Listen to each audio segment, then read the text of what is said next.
5,000 से ज़्यादा एटमी हथियार है, और आपने तो एक जगह पे गिरा भी चुका है हिरोशिमा पे आपने, है। तो फिर आप ये कहते हैं हम अपनी सेफ्टी के लिए, जिस तरीके से आप अपनी सेफ्टी। दोस्तों नमस्कार, आदाब। मैं राजू रैन, आप देख रहे हैं भारत की आवाज़। आज हम खास चर्चा करेंगे वर्ल्ड वार लेकर, जिस तरह से इजराइल और ईरान के बीच जो युद्ध चल रही है, हम इस पर आज चर्चा करने का प्रयास करेंगे। और इस युद्ध से हमारे भारत देश पे और अन्य देशों पर क्या असर होगा, वो हम जानने का प्रयास करेंगे। देखिए, जिस तरह से अभी गैस और पेट्रोल, जिस तरह से उस पर जो संकट मंडरा रहा है, कहीं न कहीं किल्लत का सामना करना पड़ रहा है, तो हम बात करने का प्रयास करेंगे एमडी मुनाजिर नदवी साहब से। हाँ, इस्लामी स्कॉलर हैं, हमेशा बेबाकी अंदाज से जवाब देने का प्रयास करते हैं। तो सर, स्वागत है मेरे चैनल पे। ये जो इजराइल और ईरान के बीच जो युद्ध चल रही है, इस पर आपका क्या सोच है, क्या विचार है इस पर? जी, बहुत अच्छा आपने सवाल किया है। सबसे पहले मैं आपको आपके चैनल के माध्यम से सबों को सलाम पेश करता हूँ। अस्सलामु अलैकुम व रहमतुल्लाहि व बरकातुहू। देखिए, इस वक्त तो सिर्फ हिंदुस्तान ही के लिए नहीं बल्कि पूरे वर्ल्ड के लिए एक बहुत संकट की घड़ी है, बहुत मुश्किल घड़ी है। इसीलिए मुश्किल की घड़ी है कि इस वक्त जो है हार्मुज़, जिसके बारे में सारे लोग अभी तो सुन रहे हैं, हार्मुज़ क्या चीज़ है, जो वहाँ से जितने भी समझ लीजिए कि गल्फ़ कंट्री ही के पास गैस और तेल है, जैसे आपके पास कतर के पास जो है गैस का भंडार है, तो गल्फ़ से जितनी भी गैस सप्लाई होते हैं वो हार्मुज़ के होते हुए ही वो सप्लाई होते हैं। और अभी ईरान जो है इस जंग की वजह से हार्मुज़ के रास्ते को बंद कर रखा है, और बंद करने का रीज़न भी ये है, हमें नज़र तो ये आता है कि ईरान ने हार्मुज़ को बंद किया है, लेकिन अगर आप इसकी रियलिटी की तरफ जाते हैं तो रियलिटी में ये है कि ये ईरान ने इसको बंद नहीं किया, बल्कि इसको अमेरिका और इसराइल ने किया है। क्योंकि अभी वर्ल्ड के जो यूएन है, यूनाइटेड नेशनल जो है या यूएन जो है, इनको इस बात को, और पूरे वर्ल्ड के जितने भी हमारे जैसे हमारे हिंदुस्तान की जानिब से हो गया या एशिया की जानिब से, यूरोप की जानिब से, तमाम कंट्रीज़ को इस बात पर आवाज़ उठानी चाहिए कि इसराइल को किसी न किसी हद तक गुंडागर्दी से रोका जाए। इसलिए कि आप इसराइल की हिस्ट्री को देखिए कि इसराइल पूरा फ्रीडम आज़ाद है। वो जिस पर चाहे, जिस पे चाहे हमला कर दे, जिधर चाहे जो कुछ कर दे। एग्ज़ाम्पल के तौर पर भी आपके सामने में जो है वहाँ का हमास का वाक़या आया है कि फ़लस्तीन के अंदर किस तरीके से जो है बच्चों को, औरतों को नरसंहार किया है उन्होंने। जिस तरीके से हम हिटलर को गलत मानते हैं, उसको मैं भी कहता हूँ, यहूदी के साथ हालांकि ऐसा हुआ, वो तो हिटलर ने जो भी कुछ किया है मुसलमान के साथ तो किया नहीं है, वो यहूदी के साथ किया है। लेकिन अभी हमसे पूछिए, किसी मुसलमान से पूछिए कि हिटलर ने जो है जो जेनोसाइड किया है, तो इसको आप सही मानते हैं कि गलत मानते हैं? तो मैं सबसे पहले कहूँगा कि हिटलर दुनिया का एक बहुत ज़ालिम इंसान था, जिन्होंने यहूदियत का जेनोसाइड किया और खुलेआम कत्ल आम उन्होंने किया है।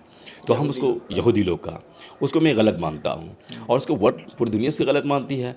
तो क्या आप एक तरफ हिटलर की हिस्ट्री को पढ़िए आप, अब एक तरफ आप जो है नेतन्याहू जो इस वक्त इसराइल है, इनकी हिस्ट्री को देखिए। अभी जो मौजूदा दौर में उसका जो चल रहा है कि एक अजीब पागलपंती के तरीके से जहाँ चाहे बम गिरा दे, जहाँ चाहे जो कर दे, और उस पर पूरे यूनाइटेड नेशन, और यूनाइटेड नेशन की बात तो दूर की है, जो इस मज़हब के अंदर इस इंसानियत का सबसे ज़्यादा सबक पढ़ाया गया, और पूरे हमारे यूरोप और पूरे गल्फ़ भी जो है उनका सपोर्ट करता है।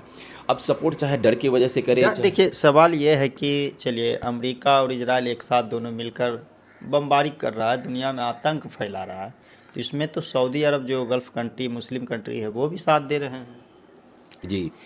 चाहे देखिए, गलत तो कोई भी करे, ऐसा नहीं है कि अगर अरब गलत करेगा तो वो सही हो गया है और अमेरिका गलत किया तो वो गलत हो जाएगा, ऐसा नहीं होता है। हम इंसाफ की बात करें तो यहाँ से उस बीच में से मज़हब निकल जाता है। जब इंसाफ और इंसानियत की बात आती है तो फिर वहाँ पे मज़हब नहीं आता है, और किसी भी मज़हब के अंदर जो है जुल्म ज़्यादती नहीं सिखाया गया है। देखिए, जहाँ तक आपने गल्फ़ की बात किया, जिसमें सऊदी अरबिया है, कुवैत है, बहरीन है, कतर है, ये और ओमान है, जॉर्डन है, इन तमाम ममालिक की आपने जो बात किया है, तो यहाँ पे बादशाहत है। और अमेरिका के एक बहुत ही अजीब वहाँ का हिस्ट्री अभी चला हुआ आ रहा उनका हिस्ट्री कि वो जो मुल्क उसको मान करके चलता है, यानी उनकी ग़ुलामी को एक्सेप्ट करता है, तो फिर उनके साथ वो कोई छेड़खानी नहीं करता है। जहाँ आप अपना फ्रीडम होकर के जीने के लिए सोच लिए, तो समझ जाइए कि आपके साथ जुल्म होने वाला है। अगर कोई शासक ऐसा है जो कि अमेरिका की बात को मान करके नहीं चल रहा, यानी हम आपको कहेंगे फ़लाँ से आपको बिज़नेस करना है तो आपको फ़लाँ से ही करना है। सपोज़ कर लीजिए हम कह देंगे आपको ईरान से तेल नहीं लेना तो नहीं लेना है, रशिया से आपको तेल नहीं लेना तो नहीं लेना है, चाइना से आपको फ़लाँ बिज़नेस नहीं करना तो नहीं करना। अगर आप हमारी बात को मान करके चल रहे हैं तो ठीक है, अगर आप हमारी बात को मान के नहीं चल रहे हैं तो फिर हम आपके ऊपर जो है किसी न किसी एंगल से, किसी न किसी बहाने से आपके ऊपर जो है आतंकवादी का या आतंकवादी को सपोर्ट करने का इल्ज़ामात लगा करके और आपके ऊपर जो है हम फ़ौज उतारने की कोशिश करेंगे, या फिर नहीं तो हम एक हज़ारों आप पर पाबंदी ऐसे लगा देंगे जो कि आप आर्थिक स्थिति से आप बहुत ज़्यादा जूझने लग जाएंगे। और फिर जब आर्थिक स्थिति से आप कमज़ोर होते चले जाएंगे तो फिर पॉलिटिकली तौर पर से आप पर एक दबाव पड़ेगा, तो जिसकी वजह से अपनी इक़्तिदार को बचाने के लिए, अपनी कुर्सी को बचाने के लिए जो है हर शासक कोशिश करता है कि हम अमेरिका की चापलूसी करें। जैसा कि आप इसी टाइम में आप ले लीजिए ईरान का, तो ईरान पर जो बमबारी किया है उसको क्या आधार बनता था बमबारी करने का। अब यहाँ पे इज़राइल ये कहता है कि हम इनका यहाँ पे रिजीम चेंज करेंगे। आप रिजीम चेंज करने वाले कौन होते हैं? ईरान उनका मुल्क है, वहाँ की जनता समझेगी कि हमारा शासक कौन होगा, कौन नहीं होगा। आप कौन फैसला करने वाले होते हैं कि तुम्हारे लिए बेहतर कौन होगा, मेरे लाइफ के लिए बेहतर कौन होगा, वो मैं बेहतर समझूंगा कि आप समझेंगे। तो वो रिजीम चेंज करने वाला कौन होता है? क्या करना चाहिए, रुकना चाहिए और भारत को क्या स्टैंड लेना चाहिए आपके? जी, मैं उसी की तरफ मैं जा रहा हूँ कि जहाँ तक आपने यो उसका बात किया है, तो अभी जब आप देखेंगे कि इराक़ के साथ क्या हुआ, शाम के साथ क्या हुआ, लीबिया के साथ क्या हुआ, अब यही चीज़ जो है वो यहाँ पे भी करना चाह रहा था ईरान के साथ भी। अब दूसरी एक बात आती है, अमेरिका कहता है कि वो परमाणु हथियार बना रहे हैं। परमाणु हथियार बनाने पे अब क्यों रोक लगाने वाले हैं? इसलिए कि परमाणु हथियार एक ऐसा हथियार है जो पूरी इंसानियत के लिए ख़तरनाक है, एक बार में पूरी इंसानियत को ख़त्म कर सकता है जहाँ पे भी गिराया जाए। तो फिर आप क्यों बना रखे हैं? पाकिस्तान भी बना रखा है, उस पर भी पाबंदी लगनी चाहिए है, और इसराइल बना रखा है, उस पर भी रोक होना चाहिए था। आप अमेरिका आप खुद क्यों बना रखे हैं? आपके पास तो 5000 से ज़्यादा है, 5000 से ज़्यादा एटमी हथियार है, और आपने तो एक जगह पे गिरा भी चुका है, हिरोशिमा पे आपने है। तो फिर आप ये कहते हैं हम अपनी सेफ्टी के लिए, जिस तरीके से आप अपनी सेफ्टी के लिए परमाणु हथियार बना सकते हैं, इसी तरीके से हर मुल्क को अधिकार होना चाहिए कि अपनी सेफ्टी के लिए कोई भी हथियार बना सकता है। हर मुल्क के लिए इख्तियार होना चाहिए। तो ये तो एक दुनिया की जो है गुंडागर्दी है कि हम जो चाहें करें तो मेरे लिए ठीक है और आपके लिए ठीक नहीं है। अब रही बात जहाँ तक हम ईरान के का सपोर्ट में है, क्या है, देखिए हम किसी के सपोर्ट में नहीं हैं। अब यहाँ पे ये देखा जाए कि सबसे पहले हमला किसने किया है। इससे पहले कासिम सुलेमानी जो वहाँ के कर्नल थे, आपने उनको जो है इराक़ से जब वो आ रहे थे तो आपने उनको फायरिंग करके जो है आसमानी फायरिंग करके आपने उसको ख़त्म कर दिया हैं, एयर स्ट्राइक करके। उसके बाद वहाँ के जो एटमी साइंसदान, सबसे बड़े साइंसदान थे, आपने उसको मार दिया। उस पर भी ईरान खामोश रहा। आप एक आदमी के घर के तमाम लोगों को जो है किसी न किसी नाम पे आप मारते चले जाइए, वो खामोशी सुनते, आखिरकार कब तक सुनेगा? एक दिन तो वो रियलिटी आएगा ना, एक्शन का तो रिएक्शन आएगा ही ना। फिर आप देखिए जो वहाँ का सबसे अजीम लीडर था, सबसे बड़ा लीडर था, जो आपसे बातें करना चाह रहा था कि आपको किस मसले से दिक्कत आए, हम बैठ करके बात करें। इससे पहले भी नहीं आपने बात करने के बहाने पे जो है आपने उसके लीडर को मारा। फिर इस बार आयतुल्लाह अली ख़ामनेई जो उनके जो टॉप के लीडर थे, जो पूरे वहाँ का सुप्रीम लीडर माना जाता है, वो आपसे भी बातें कर रहा था, और आपने बात करने के बहाने पे अगर के धोखे पे अगर के आपने उस पर हमला करके आयतुल्लाह अली ख़ामनेई को मार दिया आपने। तो हर इंसान को अपना सेफ्टी का अधिकार है। तो वो अभी ईरान जंग नहीं लड़ रहा, बल्कि वो अपनी जो है अपनी बचाव के लिए, अब अपनी कंट्री की बचाव के लिए वो अपना डिफेंस कर रहा है वो, और डिफेंस करने का एक अधिकारी है।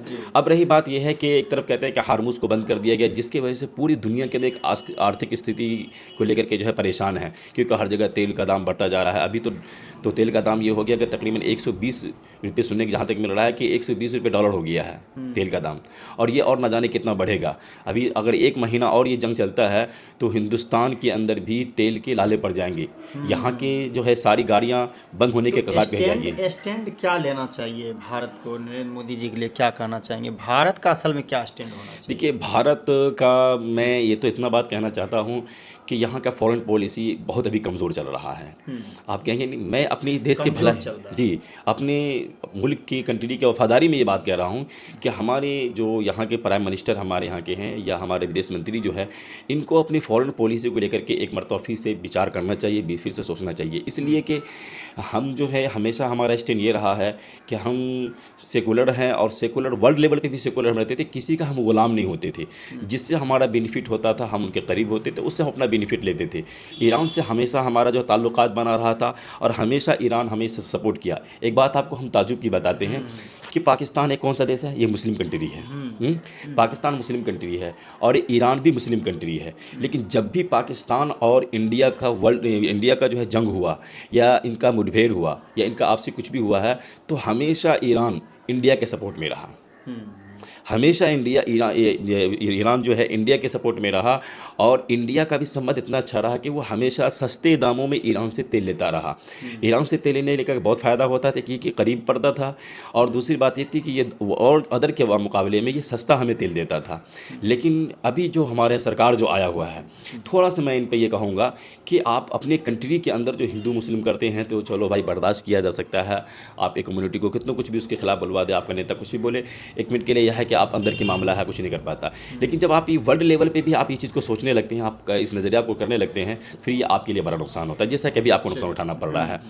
ये इंडिया के लिए सबसे बड़ा मुश्किल काम ये हो गया कि इन्होंने जो है, देखिए अभी जंग होने से एक रोज़ पहले इसराइल गया ये हमारे प्राइम मिनिस्टर जी, जब जो आयतुल्ला खामनेई पे जब हमला हुआ उससे एक रोज़ पहले ही जो है वो हमारे नरेंद्र मोदी जी इसराइल जाते हैं और इसराइल के प्राइम मिनिस्टर से बात करते हैं और उनसे गले मिल करके आते हैं। वहाँ से सारे वो दोस्ती निभा करके आते हैं और दूसरे ही दिन जो उस पर हमला हो जाता है।